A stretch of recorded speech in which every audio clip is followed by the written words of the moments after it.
ایک سوال جس کا میں کبھی جواب نہ دے پایا۔ صاحب کا کہنا ہے مجھے ایک چوڑیاں بیچنے والی کی لڑکی سے پیار ہو گیا۔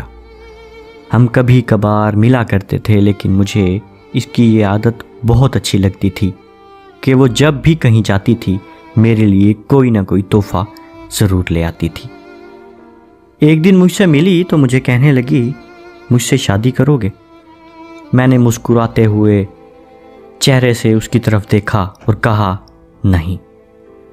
تو وہ کہنے لگی مجھے پتہ ہے آپ مجھ سے شادی کیوں نہیں کرنا چاہتے، مگر میرے ایک سوال کا جواب ضرور دیں۔ میں نے پوچھا کون سا سوال؟ تو وہ کہنے لگی میرا کیا قصور ہے کہ میں ایک چوڑیاں بیچنے والی کی بیٹی ہوں۔ میرے پاس کوئی جواب نہ تھا، مگر مجھے ایسے لگ رہا تھا جیسے میرے پاؤں تلے سے زمین نکل گئی ہو۔ میں نے اس کو کہا کیا جواب دوں؟ خیر کچھ ہی دن گزرے، مجھے کہنے لگی مجھے اپنے آبائی گاؤں جھنگ واپس جانا ہے۔ تو میں نے بلا جھجک کہہ دیا ٹھیک ہے، چلی جانا جب جانا ہوگا۔ اس کو یہ لگ رہا تھا شاید اس کو میں روکوں گا، مگر میں نے نہیں روکا اور وہ اپنے گاؤں واپس چلی گئی۔ اس سے بچھڑے بہت دن ہو گئے۔ میرا اپنے دوستوں کے ساتھ ہیر رانجھا کے مزار پر جھنگ جانے کا اتفاق ہوا۔ جیسے ہی ہم واپس آنے لگے، ہم دوست آپس میں کھڑے باتیں کر رہے تھے کہ اچانک مجھے نرم ہاتھوں کی نرمی محسوس ہوئی۔ جیسے ہی میں نے مڑ کے واپس دیکھا، وہی لڑکی کھڑی تھی۔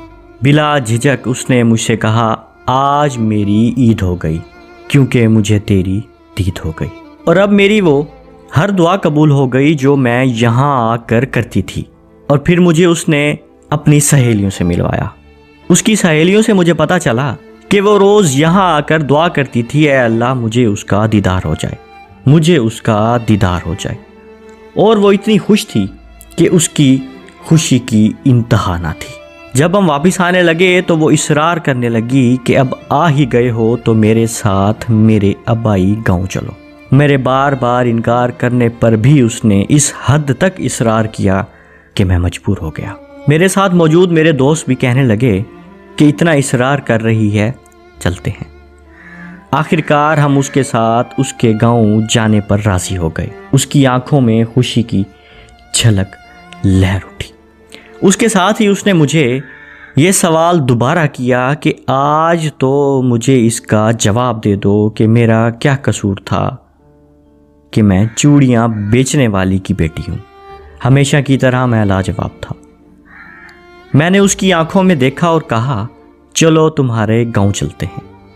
وہ خوشی سے بھاگ کر گاڑی کی فرنٹ سیٹ پر بیٹھ گئی، جیسے اسے دنیا کی ساری خوشیاں مل گئی ہوں۔ گاؤں پہنچتے ہی اس نے مزید اپنی سہیلیوں کو اکٹھا کیا۔ جب اس کی ماں سے میں ملا تو وہ کہنے لگیں بیٹا یہ خدا سے پہلے تمہارے نام کی تسبیح کرتی ہے۔